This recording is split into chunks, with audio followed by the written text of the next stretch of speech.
আজকে এমন এক নারীর কথা বলবো, তার জীবন কেবল রূপ, সাফল্য বা খ্যাতির গল্প নয়। একটি সাহস, আত্মসম্মান এবং ভালোবাসার জন্য কঠিন ত্যাগের এক অনন্য অধ্যায়। যেই সমাজ একজন নারীকে সবসময় নৈতিকতার কাঠগড়ায় দাঁড় করায়, সেই সমাজেই হেমা মালিনী এক বিবাহিত পুরুষ ধর্মেন্দ্রকে ভালোবেসে বিয়ে করার সিদ্ধান্ত নিয়েছিলেন। সেই সময় এটি ছিল অত্যন্ত বিতর্কিত ও সামাজিকভাবে অগ্রহণযোগ্য। তাকে নানা নামে ডাকা হয়েছে, চরিত্র নিয়ে প্রশ্ন তোলা হয়েছে, দোষারোপ করা হয়েছে, কিন্তু তিনি নীরব ছিলেন, কারণ তিনি জানতেন নিজের জীবনের দায়িত্ব নিজেকেই নিতে হয়। এটি সহজ সিদ্ধান্ত ছিল না।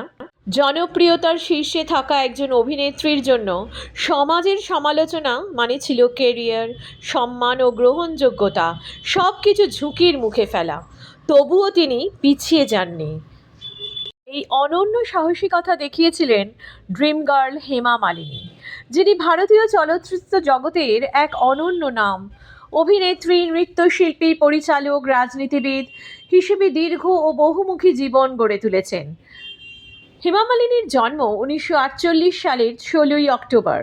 তৎকালীন মাদ্রাজ অর্থাৎ চেন্নাই আম্মানকুড়ি গ্রামে। তার বাবা ভেঙ্কটরামন ছিলেন সরকারি কর্মচারী এবং মা জয়া ছিলেন একজন চলচ্চিত্র প্রযোজক ও নৃত্যপ্রেমী নারী।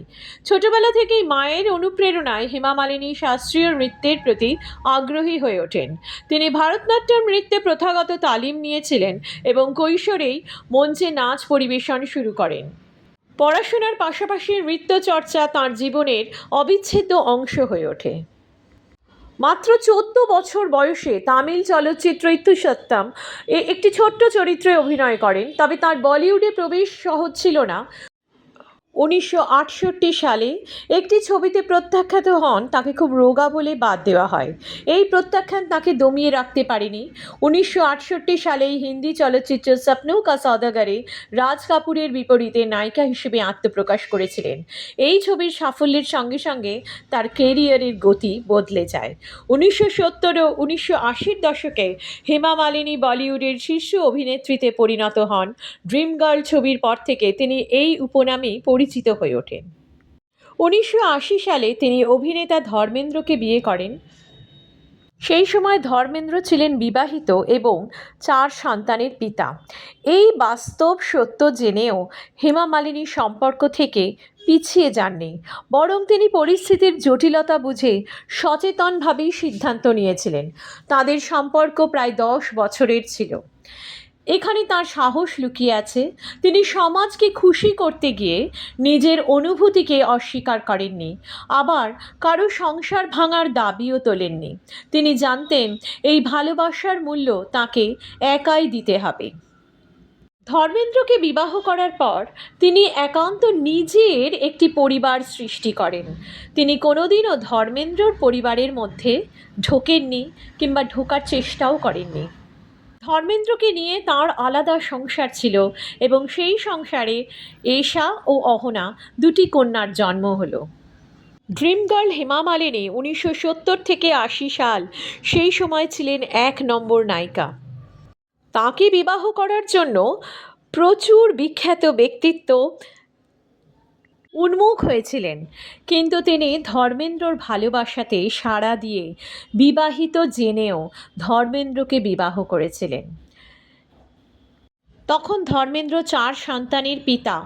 তিনি জানতেন সেই সংসার কিংবা পিতার দায়িত্ব থেকে ধর্মেন্দ্র কখনো চলে আসতে পারবেন না। সেটা জেনেও কিন্তু হেমা মালিনী যে ত্যাগ করেছিলেন তা খুব কম মানুষের মধ্যে দেখতে পাওয়া যায়।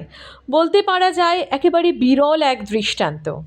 তার সংসার ছিল আলাদা, সীমিত ও ব্যক্তিগত।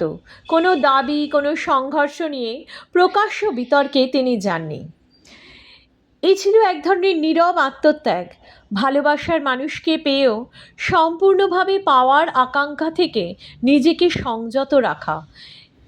এই দৃষ্টান্ত অত্যন্ত বিরল। কড়া সমালোচনার মধ্যেও হেমা মালিনী কখনো নিজেকে ভেঙে পড়তে দেননি।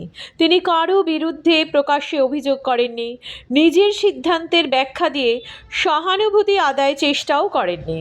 এই নীরবতা ছিল দুর্বলতা নয়, বরং আত্মসম্মানের প্রকাশ। তিনি নিজের পরিচয় গড়েছেন নিজের কাজ, শৃঙ্খলা ও ব্যক্তিত্ব দিয়ে, কারোর স্ত্রী বা কারো দ্বিতীয় পরিচয় হিসেবে নয়। একজন শিল্পী, একজন মা, একজন সাংসদ, এই পরিচয়গুলো তিনি নিজ যোগ্যতায় অর্জন করেছেন। হেমা মালিনী ও ধর্মেন্দ্র তাদের দুই কন্যাকে বড় করেছেন নিজেদের নিয়মে, নিজেদের পরিসরে। তিনি কখনো চাননি তার সন্তানরা সামাজিক বিতর্কের শিকার হোক, তাই আলাদা পরিবার হলেও তা ছিল সম্মানজনক, স্থিতিশীল এবং আত্মমর্যাদাপূর্ণ।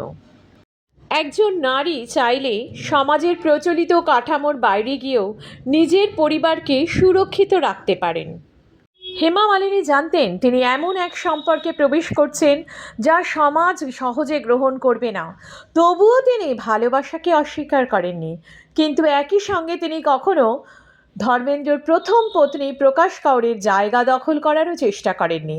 তিনি নিজস্ব সংসার গড়েছেন, সম্পূর্ণ আলাদা পরিচয় থেকেছেন। কোনো দাবি, কোনো প্রতিযোগিতা, কোনো প্রকাশ্য সংঘর্ষ নয়, শুধু নিজের সীমার মধ্যে থেকে জীবনযাপন।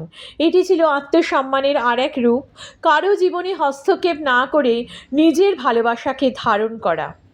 এই মহিষী নারীর জীবন কাহিনী আমাদের শেখায় জীবন সবসময় সাদা কালো হয় না। কিছু সম্পর্ক থাকে ধূসর, জটিল, অসম্পূর্ণ। সেখানে ভালোবাসা থাকে কিন্তু পূর্ণতা নয়, সম্পর্ক থাকে কিন্তু একতা নয়। ড্রিম গার্ল শুধুমাত্র বাহ্যিকভাবে সুন্দর নয়, তার মনটাও খুব সুন্দর। এক সাক্ষাৎকারে স্বয়ং ধর্মেন্দ্র বলেছেন যে হেমা মালিনীর আত্মত্যাগ ধর্মেন্দ্র ভাবতেও পারেননি, যে হেমা মালিনী জীবনে এত কিছু স্যাক্রিফাইস করেছেন এবং তার নন ডিমান্ডিং নেচার, সেই নিয়ে ধর্মেন্দ্র অত্যন্ত কৃতজ্ঞ।